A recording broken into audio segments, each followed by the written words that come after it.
The movie kicks off on a quiet houseboat where we meet Andy, his wife Kay, and their baby daughter Rosie. As they're floating down the river, Andy spots a balloon in the sky and then sees a family on the riverbank. He gives them a friendly wave, probably thinking he'll get one back. But he's shocked when the guy just lifts up a gun. A clear warning: stay away. Andy gets the message and keeps moving, a look of disappointment on his face. As the sun sets, Andy fishes an emergency supply box out of the water.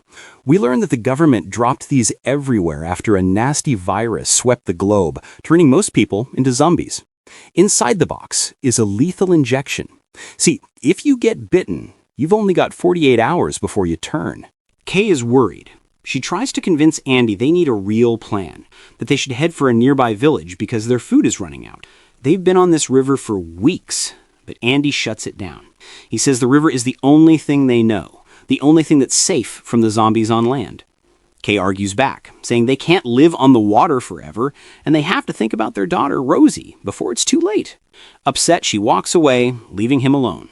The next morning, Andy spots a wrecked yacht.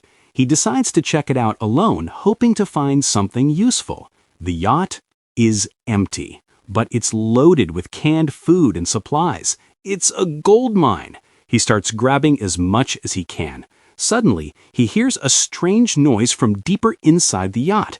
He realizes it could be a zombie trapped inside.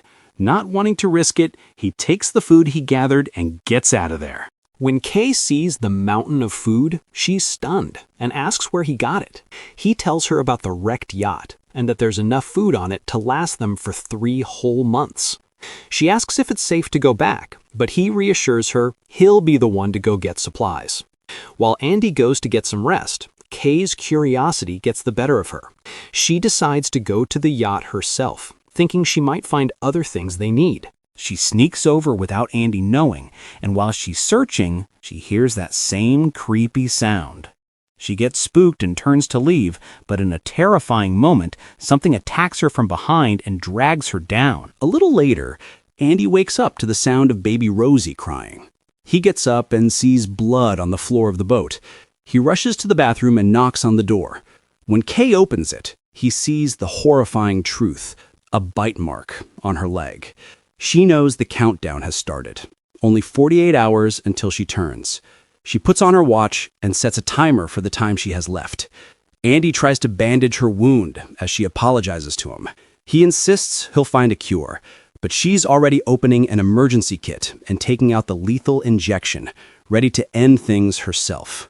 When Andy walks in, she quickly hides it. He tells her they're going ashore to find a hospital, still refusing to believe she's doomed. But she forces him to face reality, telling him flat out, she was bitten by a zombie.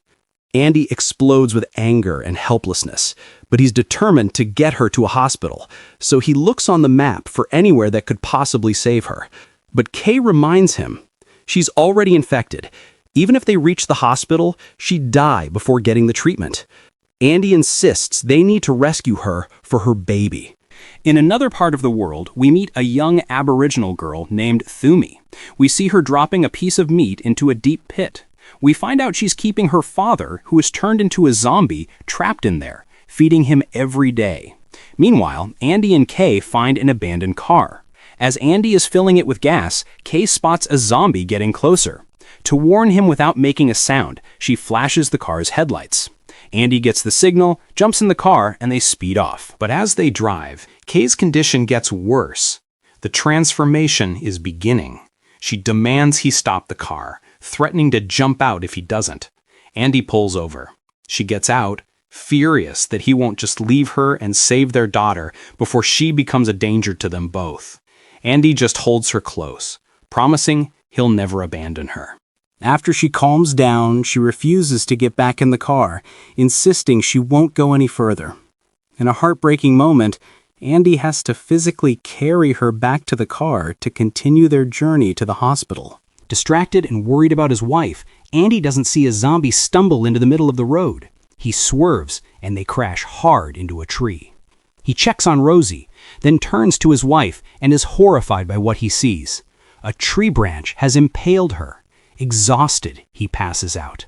When he wakes up, he sees that Kay, with her last bit of strength, wrote him a message in her own blood: save her. In her final moments, as the virus takes over, she has an involuntary spasm and bites him on the arm. His heart shattered. Andy gets his daughter out of the car. He goes back and uses the mercy injection on his own wife. He screams, not just because he lost his wife, but because he knows his own clock is now ticking. He takes her watch from her wrist, puts it on his, and sets the timer, 48 hours. Andy starts walking through the wilderness, carrying Rosie. When she cries, he sprays some of his wife's perfume to calm her down. He runs into the zombie that caused the crash, Thumi's father. Just as Andy prepares to defend himself, Thumi appears, yelling at him not to hurt her dad. She cuts her own hand and smears the blood on a tree so her father can follow her scent. Andy finally reaches the hospital town, but it's completely deserted. There, he meets a lone woman named Etta. She knows right away that he's been bitten. She asks how much time he has left. 46 hours, he says. Etta cleans his wound and tells him she used to be a teacher here, but everyone left years ago and went back to the old ways, living in tribes in the bush. She lets him stay the night. The next day, Etta tells him about a good man named Willie and his daughter, Thumi, suggesting he could leave Rosie with them for safety. Andy realizes Willie is the zombie he just saw, but he keeps it to himself. He decides to head for a military base on his map instead. But the base is overrun. Suddenly, a man named Vic pops out of a trench and shoots a zombie that was about to attack Andy. Vic is trapped under heavy pipes and begs for help. Andy uses a truck to pull the pipes off him, and in return, Vic takes him to his home. He introduces Andy to his wife, Lorraine, who looks terrified. Lorraine tries to subtly warn Andy that Vic is a psychopath, but he doesn't quite get it. Vic then takes Andy to a spot where he set up a metal cage. And the truth is insane. Vic uses the little girl, Thumi, as live bait in the cage to lure in zombies, then he kills them and loots their bodies. Andy is horrified and realizes Vic is a monster, but he feels powerless. That night, Andy is about to use the lethal injection on himself before he can turn, but Lorraine stops him. She tells him the horrifying truth. Vic isn't her husband. He killed her real husband and kidnapped her. She convinces Andy that if he wants Rosie to be safe, they all have to escape. But as they're planning, Vic overhears them. He knocks Andy out cold. Andy wakes up, chained inside the cage with Thumi. They're the new bait. But Andy's got a smart idea. He ties pieces of meat to the cage's chain and throws it out to the zombies. The zombies pull on the chain with so much force, they rip the door right off. Andy and Thumi escape, sneak back to the house, and wake up Lorraine. But just as they're about to get away, Vic wakes up and starts shooting. Tragically, he accidentally shoots and kills Lorraine. Andy and Thumi hide out in a trench until Vic leaves.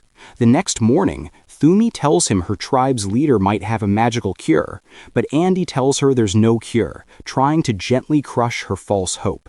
Thumi runs off to the pit where she kept her father, only to find that her tribe found him, killed him, and hung his body from a tree, as is their tradition.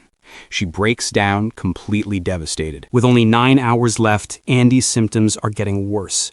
Thumi finally agrees to lead him to her tribe. They make it to a tunnel that leads to the tribe's land, but Vic is there waiting.